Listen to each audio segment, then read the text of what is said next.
तो हम यहाँ पे अभी देखेंगे कि मास ऑफ इंटरमीडिएट पार्टिकल और एक्सचेंज पार्टिकल हम किस पार्टिकल की बात कर रहे हैं? जैसा कि अभी हमने देखा था प्रीवियस केस में कि दो क्वार्क के बीच में अगर फोर्स लग रहा है तो किसी पार्टिकल के वाया लग रहा है ना, किसी पार्टिकल के थ्रू, तो वो कौन सा पार्टिकल है ना? जैसे तो वो जो पार्टिकल है उसका मास क्या है, तो वो हम जानने की कोशिश कर रहे हैं। तो वही चीज है ये, the mass of the intermediate और एक्सचेंज पार्टिकल, और इसके बहुत सारे नाम हैं। तो हमको जैसा कि ये जो एक फॉर्मूला है according to uncertainty principle, del E dot del T tends equals to H cut.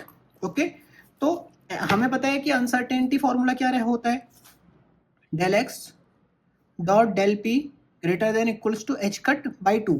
Okay, तो इसी फॉर्मूले से डिराइव होके ये फॉर्मूला निकलता है del E dot del T tends to equals to H cut. देखिए एच कट कॉन्स्टेंट है, तो ये फॉर्मूला क्या कहना चाहता है यहाँ पे कि अगर मतलब del T is change in the energy और टी इज टाइम, तो इसको इस तरीके से समझिए, जैसे ये प्रोटॉन है और प्रोटॉन के अंदर 3 क्वार्क्स हैं, क्वार्क 1, क्वार्क 2, क्वार्क 3। तो इन दोनों क्वार्क्स के बीच में जो फोर्स लग रहा है वो ग्लूऑन की वजह से लग रहा है। तो ये ग्लूऑन कितनी देर तक एग्जिस्ट करेगा? तो अगर आप देखिए del E dot del T okay tends to equals to H cut, तो अगर मैं डेल टी इक्वल्स टू 1 कर दूं, मतलब अगर 1 सेकंड के लिए ग्लूऑन का एग्जिस्टेंस है, मतलब ग्लूऑन यहां से निकला और यहां से पहुंचने में उसने 1 सेकंड लगाया, तो ग्लूऑन के पास कितनी एनर्जी होगी? डेल ई एनर्जी होगी। ओके, सिमिलरली अगर ग्लूऑन कम टाइम लगाता है इस पॉइंट से इस पॉइंट में ट्रांसफर होने पे, जैसे 0.5 सेकेंड, तो ग्लूऑन की एनर्जी कितनी हो जाएगी? 0.5 सेकेंड मीन्स 1/2, तो del E equals to H cut. Okay, तो ये है कि जितना कम टाइम अगर लगा, देखिए इन दोनों का प्रोडक्ट हमेशा कांस्टेंट होना है एच कट, तो अगर एक चीज बड़ी होगी तो दूसरी चीज छोटी हो जाएगी, तो जितना कम टाइम उतनी ज्यादा एनर्जी। तो पार्टिकल जितना कम टाइम में ट्रांसफर हो जा रहा है, पार्टिकल उतना ज्यादा एनर्जी कैरी करके लेके जा सकता है। तो जितना स्मॉल टाइम उतनी ज्यादा एनर्जी।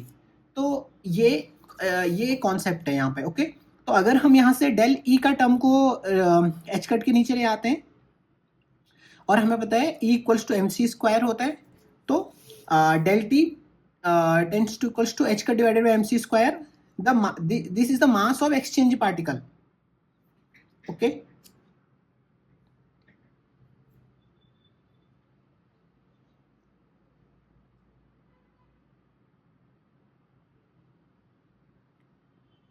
तो अगर इंटरमीडिएट पार्टिकल लाइट की स्पीड से मूव करेगा, इंटरमीडिएट पार्टिकल क्या है? इंटरमीडिएट पार्टिकल हमने देखे थे कितने इंटरमीडिएट पार्टिकल होते हैं, पाई मेजॉन्स इंटरमीडिएट हैं, फोटॉन्स हैं, ग्रेविटॉन्स हैं, बोजॉन्स हैं, ये सारे इंटरमीडिएट पार्टिकल्स हैं। तो अगर इंटरमीडिएट पार्टिकल लाइट की स्पीड से मूव करेगा तो उसकी रेंज क्या होगी? तो हमको ये speed equals to distance upon time, so distance मतलब range equals to speed into time. ये डेल टी है, कितने टाइम के लिए वो पार्टिकल एग्जिस्ट किया है, कि इस पॉइंट से इस पॉइंट में जाने तक ही तो वो पार्टिकल एग्जिस्ट करेगा, तो वो टाइम पीरियड है। और c speed of the intermediate particle, तो उसकी रेंज पता हमें चल जाएगी। तो ये एक सिंपल सा डिस्टेंस का फॉर्मूला है। तो इंटरमीडिएट पार्टिकल की स्पीड लाइट की स्पीड से ज्यादा नहीं हो सकती, इसलिए रेंज में सी डेल टी लेकर चल रहे हैं, क्योंकि लाइट की स्पीड से ज्यादा किसी की भी स्पीड नहीं हो सकती, तो इंटरमीडिएट पार्टिकल की स्पीड भी लाइट की स्पीड से ज्यादा नहीं होगी। तो ये सिंपल सा मैथमेटिक्स है, तो हम इसको आगे बढ़ते हैं। R equals to C dot del T, R equals to C dot H cut, और डेल टी को हमने यहाँ से रिप्लेस किया है, del T equals to H cut divided by M C square था, तो हमने वो फॉर्मूला यहाँ पे लिख दिया। So range is H cut divided by एक से कैंसिल हुआ तो M C, so R range is directly proportional to 1 upon M,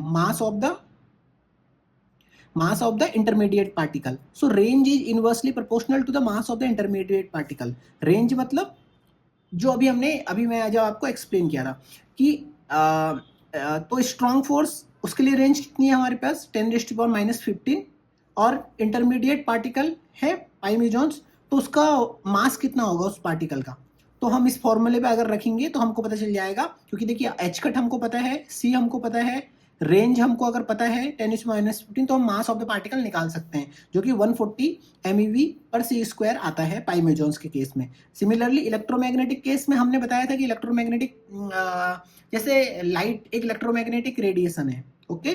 gravitational force की रेंज, लाइट एक इलेक्ट्रोमैग्नेटिक रेडिएशन है, उसकी रेंज है इन्फानाइट, ओके। सो उसकी रेंज इन्फानाइट होने की वजह से तो मास क्या होना पड़ेगा, मास को 0 होना पड़ेगा, तभी ये टर्म इन्फानाइट होगा। इसीलिए लाइट किसकी वजह से ट्रांसफर, इंटरमीडिएट पार्टिकल क्या है, फोटोन है ना, फोटोन ही लाइट लेके जाते हैं, इसीलिए उनका मास 0 है, ठीक है। वीक इंटरेक्शन हमको पता है 10⁻18 की रेंज में होते हैं, तो जब आप यहाँ पे रखेंगे 10⁻18 यहाँ पे रखेंगे तो आपको मास मिल जाएगा यहाँ से पार्टिकल का। तो W+ बोसॉन्स और Z बोसॉन्स, तो इनका मास हमको मिलता है 85 GeV/c² और 97 GeV/c² जेड बोसॉन का। और जो ग्रेविटेशनल फोर्स होता है उसकी रेंज इनफाइनाइट होने की वजह से ग्रेविटॉन का मास 0 होता है।